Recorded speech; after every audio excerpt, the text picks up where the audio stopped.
हे hello किसान भाइयों, मैं हूं आपका मछली वाला भैया उन्मेष टहरिया फिशरीज ग्रेजुएट एंटरप्रेन्योर और आप देख रहे हैं ऑस्कर फिशरीज।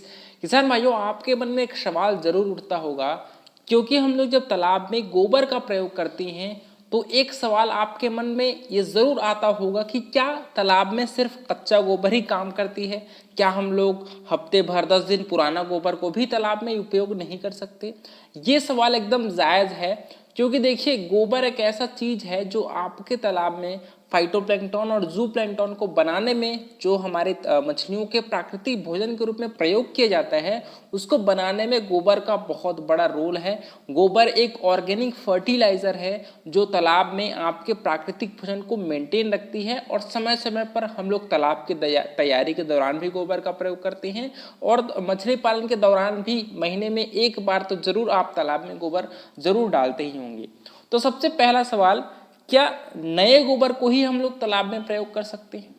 जी देखिए, नए गोबर का भी कुछ फायदे हैं, कुछ नुकसान है। नए गोबर का फायदा क्या है कि इसमें कोई भी प्रकार का कीटाणु या फिर कोई भी प्रकार का फंगल इन्फेक्शन है वो नहीं लगा रहता। फ्रेश गोबर है, एक दिन पुराना है मान लीजिए, या फिर आज ही का है, उस गोबर में कोई भी प्रकार का फंगल या फिर बैक्टीरियल इन्फेक्शन नहीं लगा रहता, और वो तालाब में जाने पर उससे कोई भी प्रकार की बीमारी नहीं फैलती। ये इसका एक प्लस पॉइंट है। लेकिन इसका एक घाटा ये है दोस्तों, क्योंकि नए नए गोबर को सड़ने में समय लगता है, और अगर आप डायरेक्ट उस गोबर को तालाब में डालेंगे तो वो गोबर तालाब पानी में जाकर के सड़ेगी, और उससे बहुत सारे गैसेस, अमोनिया हो गया है ना, बहुत सारे गैस है उस गोबर से निकलेगी, और वो पानी को बहुत जल्दी खराब करेगी। और ये मछलियों को भी दिक्कत कर सकती है, क्योंकि अमोनिया गैस मछलियों के लिए बहुत ही हानिकारक सिद्ध होता है। तो अगर आप नए गोबर भी डालते हैं, उसके भी पॉजिटिव और नेगेटिव साइड है। वही अगर बात करें पुराने गोबर की, मान लीजिए आप हफ्ते 10 दिन पुराना गोबर को तालाब में डाल रहे हैं, तो उसमें बहुत प्रकार की कीटाणु, बैक्टीरिया, आपने देखा होगा कि पुराने गोबर में बहुत सारे कीड़े मकोड़े लग जाते हैं, और उस गोबर को अगर आप तालाब में डालोगे तो वो मछली पे बीमारी लगने के जो चांसेस है उसको बहुत ज़्यादा बढ़ा देती है, जिस वजह से मछलियाँ जल्दी बीमार पड़ जाएंगी और आपके वाटर पैरामीटर्स भी बहुत जल्दी खराब हो जाएंगे। तो इस हिसाब से पुराना गोबर भी हानिकारक होता है। लेकिन पुराना गोबर क्या है, ये बहुत ज़्यादा गैस नहीं बनाती, क्योंकि जो बनना रहता है, जो उस गोबर से टूटना रहता है, क्योंकि टूटने की वजह से ही गैस बनती है, तो पहले से ही गैस है वो बाहर निकल जाती है, और उसको जब हम लोग तालाब में डालते हैं तो ये किसी भी प्रकार की गैस को नहीं बनाती, और मछलियों को ये अमोनिया वगैरह का दिक्कत नहीं होता। तो इस प्रकार से देखा जाए तो कुछ अच्छी चीज़ें आपके नए गोबर में भी है, कुछ खराबी आपके पुराने गोबर में भी है। तो मैं अगर आपको एक सही सलाह दूंगा कि किस गोबर को आप तालाब में डालें, तो सबसे पहले किसान भाइयों आप कोशिश करिए कि कम से कम 2 से 3 दिनों वाला पुराना गोबर अगर आपके पास है, 2 दिनों मैक्सिमम 2 दिन है ना, 2 दिन अगर पुराना गोबर अगर आपके पास है, उसको डेफिनेटली आप तालाब में अप्लाई कर सकते हैं। देखिए, गोबर को अप्लाई तालाब में डालने का भी एक प्रक्रिया है, और उस प्रक्रिया के हिसाब से अगर आप तालाब में गोबर डालेंगे तो आपके मछलियों को ना दिक्कत होगी, ना आपकी अमोनिया की दिक्कत होगी, ना पानी खराब होने की दिक्कत होगी, ना ही बीमारी लगने के खतरे हैं वो मछलियों में लगेंगी। तो इसको तालाब में डालने का एक प्रॉपर तरीका है। सबसे पहले दोस्तों, तालाब की तैयारी के दौरान जब हम लोग गोबर तालाब में डालें तो आप कम से कम 10 बाई 10 का अपने तालाब के बगल में एक गड्ढा बनाइए, और उस गड्ढे में जितने भी अमाउंट का गोबर है 2 दिन वाला पुराना गोबर को डालिए। उसके साथ आपको डालना है गुड़ कार्बन सोर्स के रूप में। उसमें डालना है अच्छी कंपनी का प्रोबायोटिक या फिर ईस्ट पाउडर, ठीक है, प्रोबायोटिक डालिए या फिर ईस्ट का पाउडर डालिए। उसमें कम से कम थोड़ी मात्रा में डीएपी डालिए, और थोड़ी मात्रा में सिंगल सुपर फास्फेट या फिर यूरिया डालिए।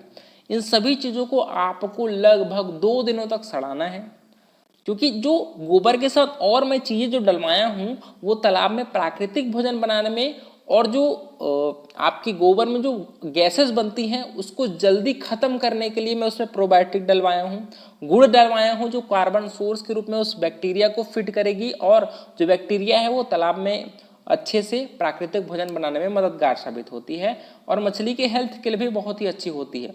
तो इस वजह से आप गोबर के साथ और जो चीज़ें हैं उसको भी डालिए, क्योंकि ये प्रॉपर न्यूट्रिएंट्स तालाब में डालती है और वो प्राकृतिक भोजन को बनाने में बहुत ही मददगार साबित होती है।